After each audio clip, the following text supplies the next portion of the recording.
konten-konten itu kemudian berdialektika, ya, bercampur, dan kemudian menghasilkan formula yang terbaik. Gitu. Nah, bagi saya dan bagi kita, bapak-bapak, ibu, ya, tentu kalau kita baca di akhir surah Al-An'am, inna salati wa nusuki wa mahyaya wa mamati lillahi rabbil alamin. Jadi itulah urdu kita, ya, itulah jati diri kita sebagai seorang muslim. Sesungguhnya ya, salatku, rangkaian ibadahku, ya, wanusuki itu rangkaian ibadah. Sebagian mengatakan manasik haji, sebagian lagi mengatakan sembelihan, ya, kurban. Tapi intinya adalah rangkaian dari ibadahku. Ya. Wa mahyaya, hidupku, wa mamati, dan matiku, lillahi rabbil alamin.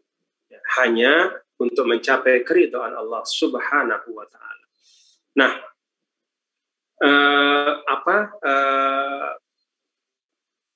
katakanlah esensi ini itu mengalir dalam semua aspek kehidupan. Sehingga ketika kita bicara tentang pendidikan, tentang aspek keilmuan dalam kehidupan, maka otomatis juga ayat ini harus masuk ke dalam. Dalam arti bahwa proses belajar, proses membangun kampus merdeka, proses untuk membangun merdeka belajar, itu tidak boleh lepas, ya, dari nilai-nilai agama.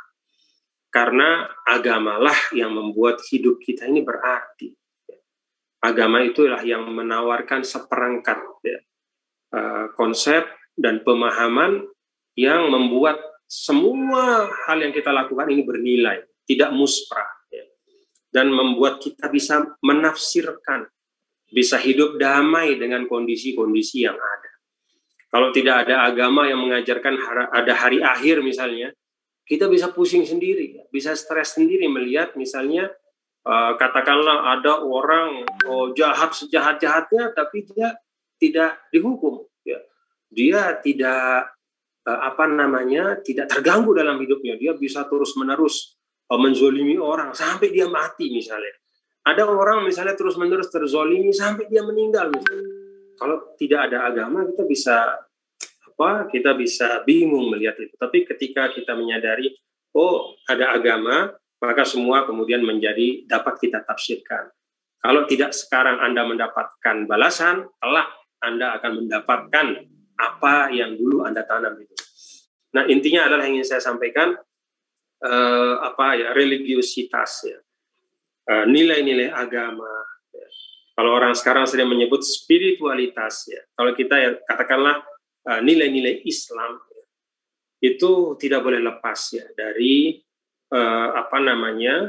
dari kampus merdeka, dari merdeka belajar, dari proses pendidikan kita secara keseluruhan. Bahkan saya ingin sampaikan di sini, ya, khusus terkait dengan pendidikan. Khusus terkait dengan pendidikan. Dalam Islam itu jelas sekali, bapak-bapak saudara, ya, bisa baca dalam Al-Quran dalam ayat yang banyak sekali. Salah satu di antaranya, yarfa'illahu alladhina amanu. Yarfa'i itu artinya mengangkat. Bahasa kita sekarang tuh mobilitas vertikal. Ya. Dengan apa mobilitas vertikal dalam Islam?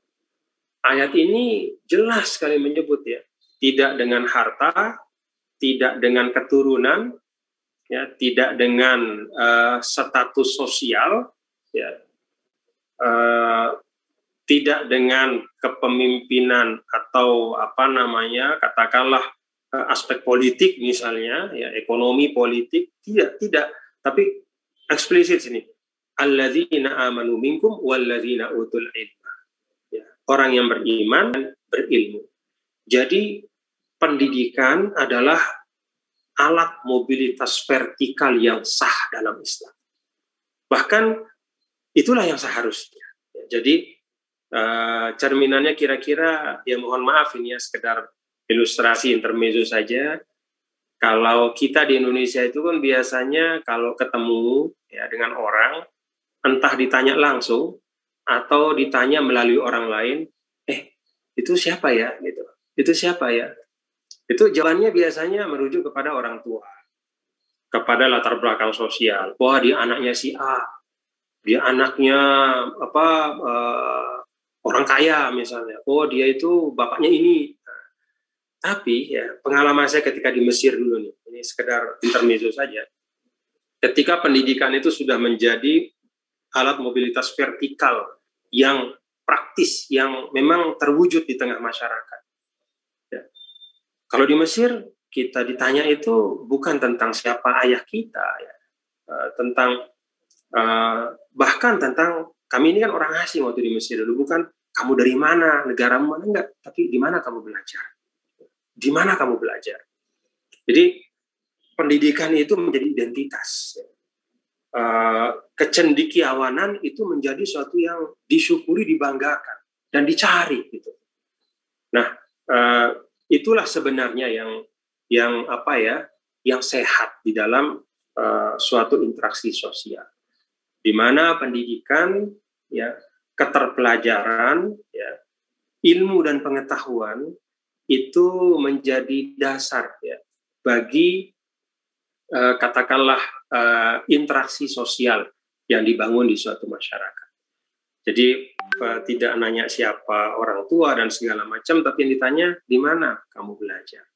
Nah, ini artinya apa? Pendidikan itu memang sesuatu yang sangat penting, ya, karena itu tidak bisa dibayangkan ketika ada proses pendidikan yang lepas dari religiusitasnya, dari nilai-nilai spiritual. Islam menjadikan ilmu itu sangat penting. Islam menjadikan ilmu itu sebagai bahkan penyempurna kemanusiaan kita. Bahkan lebih ekstrim dari itu nih Bapak-bapak, Saudara, ya.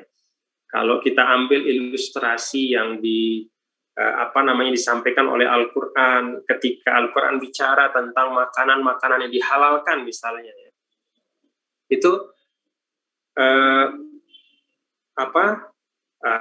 hewan, ya, yang dibunuh oleh hewan pemburu, ya. Jadi misalnya Pak Wakil Dekan itu punya hewan, katakanlah bahkan anjing, ya. Itu anjing itu dilatih memang untuk menjadi anjing pemburu, ya. Maka ketika anjing pemburu itu dilepas, lalu dia mengejar seekor hewan buruan, ya, katakanlah kijang atau kelinci di tengah hutan, dikejar, lalu kemudian digigit dan dia mati dengan gigitan itu, maka yang mati itu bukan dihukumkan bangkai, ya. Dia dihukumkan sebagai hewan yang boleh dimakan, dagingnya boleh dimakan, ya. Walaupun dia mati karena gigitan hewan, tapi hewan ini adalah hewan yang mu'allam, dia dididik. Jadi hewan pemburu yang dididik khusus, itu kalau dia membunuh hewan buruan, maka hewan buruan itu halal. Dia hukumnya seperti alat busur yang kita lepaskan, seperti peluru yang kita tembak. Kenapa yang dia bunuh itu halal? Karena dia adalah hewan yang terdidik. Jadi kalau ada katakanlah anjing biasa itu membunuh kelinci di tengah hutan, maka kelinci yang mati itu kan hukumnya bangkai, nggak boleh dimakan. Tapi kalau anjing yang membunuh itu adalah anjing pemburu yang memang dilatih khusus untuk itu, yang disebut dengan kalbun mu'allam, anjing yang berilmu. Coba nih, anjing yang berilmu, maka hewan itu menjadi halal. Kayak gitu Islam, ya, meletakkan bagaimana ilmu itu bisa memuliakan. Bahkan hewan pun bisa menjadi mulia dengan ilmu. Ya, ini ilustrasinya. Nah, dengan kata lain, secara ringkas saya ingin sampaikan bahwa Bapak-bapak di FKIP ya punya tanggung jawab, ya. Kita semua juga punya tanggung jawab memastikan bahwa kita menghadirkan nilai-nilai keagamaan itu di dalam esensi pengetahuan yang kita sajikan. Termasuk juga nilai-nilai agama di dalam lingkungan kampus kita secara keseluruhan. Nah, dalam konteks lingkungan kampus ini tadi saya terkesan, ya, dengan Pak Wakil Dekan tadi menyampaikan, ya, bahwa yuk kita kompak. Bapak Ibu Saudara, saya pikir ini juga salah satu esensi dari nilai religiusitas yang harus terbangun, ya, di dalam setiap unit sosial kita.